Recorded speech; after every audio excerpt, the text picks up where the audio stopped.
O Japão, após enfrentar a China, segue reforçando seu poder militar. Atualmente, mesmo só com os gastos de defesa, o Japão já gasta muito mais em defesa e agora pretende aumentar ainda mais o orçamento para ter um poder militar ainda mais forte. O Japão está cada vez mais forte. Vamos analisar isso a partir da situação atual. Takaichi anunciará plano para antecipar em 2 anos o aumento dos gastos de defesa para 2% do produto interno bruto. Antes disso, em 2022, o gabinete de Kishida Umio já havia proposto elevar os gastos de defesa para 2% do produto interno bruto até 2027. Eles querem acelerar para que no próximo ano os gastos de defesa alcancem 2% do produto interno bruto. Antecipar de 2027 para este ano indica que querem atingir 2% do produto interno bruto já em 2024. O Japão hoje investe 1,8% do produto interno bruto em defesa, mas vai aumentar o orçamento para atingir 2%.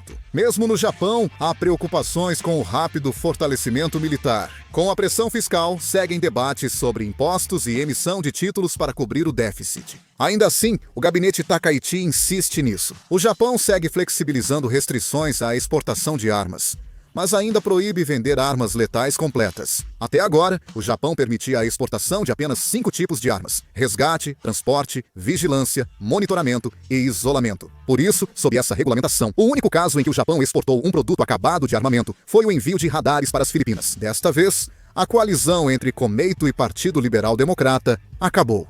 Eles se uniram ao Ishin do Japão, acelerando a discussão sobre acabar com os 5 tipos. Algo que o Komeito era contra. Por isso, eles chegaram a um acordo para implementar a abolição dos 5 tipos na sessão regular da Assembleia Nacional de 2026. E essa discussão está acontecendo de forma bastante ativa. Ou seja, isso significa que será possível expandir as exportações de armas do Japão. O que significa o afrouxamento das restrições à exportação de armas do Japão? Costuma-se dizer que o Japão agora quer ganhar dinheiro vendendo armas.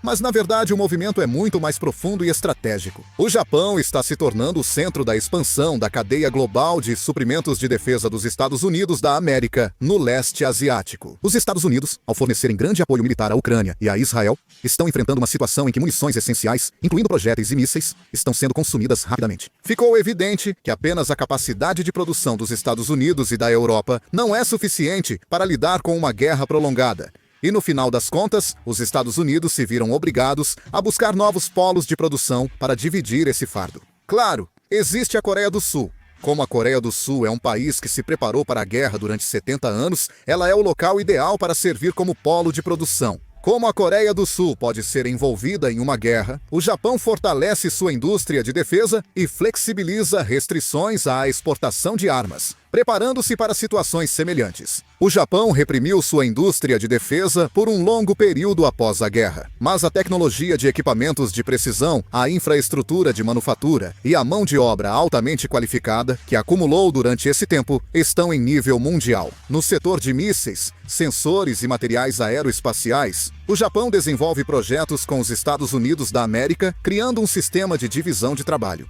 Assim, para os Estados Unidos da América, expandir a produção militar na Ásia e escolher o Japão é um caminho natural. Além disso, em uma situação em que a contenção da China está se intensificando, o sistema de segurança do leste asiático também está sendo reorganizado em uma estrutura abrangente que inclui produção e fornecimento. Por isso, o Japão tenta suspender a proibição de exportar armas prontas. O objetivo não é só entrar no mercado internacional, mas garantir base para ser grande parceiro de produção e apoiar operações conjuntas com os Estados Unidos. O Japão só podia exportar radares ou equipamentos de defesa devido a restrições. Mas se forem suspensas, a indústria japonesa poderá desenvolver e vender armas ofensivas ao exterior pela primeira vez. Se isso acontecer, o Japão, na prática, assumirá um papel fundamental de apoiar a capacidade dos Estados Unidos de manter uma guerra em caso de emergência. Essa tendência resulta da necessidade estratégica dos Estados Unidos, da América do plano japonês, de se tornar um país normal e do contexto internacional de contenção da China, não sendo exclusiva do Japão. No final das contas, a flexibilização das regulamentações pelo Japão provavelmente não será apenas uma política industrial de um único país, mas sim uma medida que pode mudar toda a estrutura militar do leste asiático. O Japão planeja revisar os 3 princípios não nucleares mantidos há quase 60 anos. não produzir, possuir ou permitir armas nucleares. O gabinete de Dachau manterá a não fabricação e não posse, mas reavaliará a não introdução para poder usar a dissuasão nuclear dos Estados Unidos da América em emergências, segundo a Kyodo News. O gabinete de Dachau afirmou que, sem revisar o item de não introdução, navios de guerra americanos com armas nucleares podem ter dificuldades para atracar no Japão em emergências, tornando necessária a mudança. Além disso, com a recente aprovação da introdução de submarinos nucleares pela Coreia, o Japão também está demonstrando intenção de seguir esse caminho e adquirir submarinos nucleares. Imediatamente, nosso político de destaque, Koizumi Shinjiro, o ministro da Defesa do Japão, já mencionou que o Japão também deve possuir submarinos nucleares, assim como a Coreia. De qualquer forma, o Japão atualmente está reconsiderando seus 3 princípios não nucleares e parece estar tentando fortalecer seu poder militar por meio dessa revisão. Como já perceberam, o fortalecimento militar do Japão é sério. O Japão está tão focado em fortalecer seu poder militar que é difícil lembrar de outro período tão dedicado a isso. O principal motivo pelo qual o Japão está fortalecendo seu poder militar é, sem dúvida, a China. Atualmente, a expansão da China está ficando cada vez mais intensa. Eles expandem no Mar do Oeste, constroem porta-aviões e desafiam a hegemonia dos Estados Unidos da América. Quando estão por perto, dá até vontade de dar um soco neles. Com essa ameaça crescente da China, o Japão também parece estar sentindo um certo nível de crise. Por causa disso, eles estão aumentando enormemente seu poderio militar. Além disso, o Japão já está promovendo o fortalecimento das forças de autodefesa, mesmo assumindo certos riscos. O efetivo das forças de autodefesa é de cerca de 247 mil pessoas, mas está diminuindo. Desde outubro de 2023, o governo japonês elevou em um ano o limite de idade para certas patentes das forças de autodefesa para enfrentar a escassez de militares. Estão aumentando salários, flexibilizando regras de corte de cabelo e reformulando bolsas de estudo para universitários que querem entrar nas forças de autodefesa. Também agilizam a melhoria das condições dos militares. Além disso, os títulos de patente das forças de autodefesa do Japão também devem mudar. Atualmente, o governo sob Takaichi está revisando a reformulação dos títulos de patente das forças de autodefesa. Dizem que é para alinhar aos padrões internacionais, mas querem tornar o sistema parecido com o dos exércitos estrangeiros. Até agora, as patentes das forças de autodefesa do Japão não eram militares tradicionais. Na Coreia, o soldado raso era 2-sa, coronel, 1-jwa, capitão, 1-wi, entre outros. Dizem que vão trocar por patentes militares tradicionais: coronel, capitão, primeiro-tenente e segundo-tenente. Eles nomeavam as especialidades para evitar termos militares, usando palavras como comum, especial e infraestrutura, em vez dos nomes tradicionais. Dizem que isso será alterado para infantaria, artilharia e engenharia, como no exército. O ministro da Justiça, Kiya Raminoru, afirmou em coletiva que pode revisar os nomes das patentes das forças de autodefesa.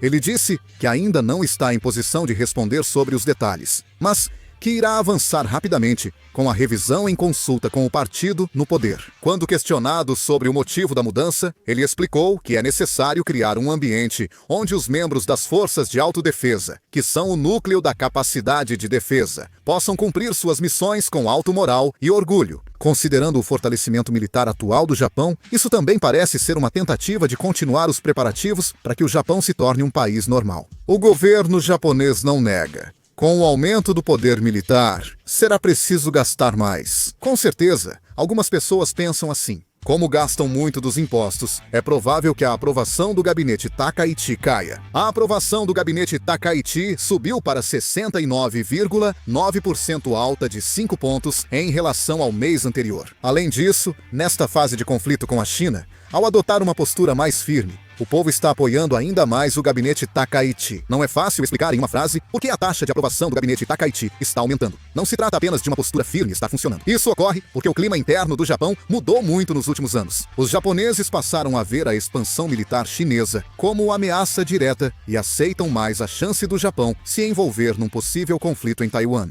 Essa preocupação naturalmente levou a uma opinião pública que prefere políticas de segurança mais rígidas. O gabinete Takaichi envia uma mensagem firme, atitude incomum na política japonesa, ao mostrar que não hesita em agir diante do conflito com a China. Após o aumento das ações da Guarda Costeira da China nas Ilhas Senkaku, a preocupação dos japoneses cresceu, e o apoio ao gabinete Takaichi em reforçar as forças armadas ficou mais evidente. Mesmo com a possibilidade de aumento da carga tributária, a popularidade está subindo, o que pode ser interpretado como um sinal de que o povo japonês vê o atual ambiente de segurança como algo realmente sério. A percepção de que a segurança deve ser priorizada em relação ao ônus econômico está crescendo, e o desejo desejo por uma liderança forte também está se intensificando, levando a uma análise de que a confiança no gabinete Takaichi aumentou ainda mais. Esse comportamento do Japão está sendo interpretado como uma medida que reflete a intenção estratégica de elevar as forças de autodefesa a um sistema de exército regular, de fato. Com a tendência cada vez mais clara de o Japão romper com a política de Estado não militar mantida nos 80 anos do pós-guerra, cresce a preocupação de que o enfraquecimento real da lógica da paz esteja se intensificando. Ainda assim,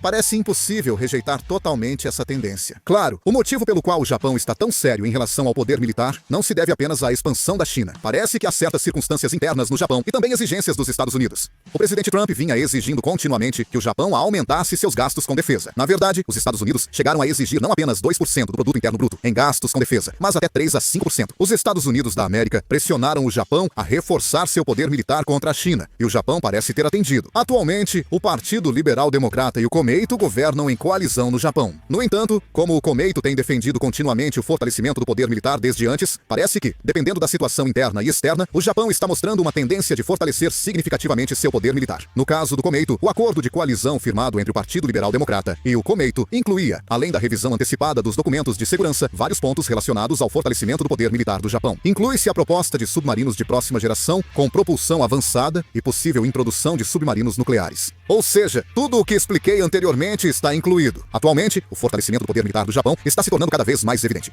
Que tipo de situação será que veremos no futuro? Também estou curioso para saber a opinião de vocês. Deixem seus comentários. Encerrando o vídeo. Obrigado.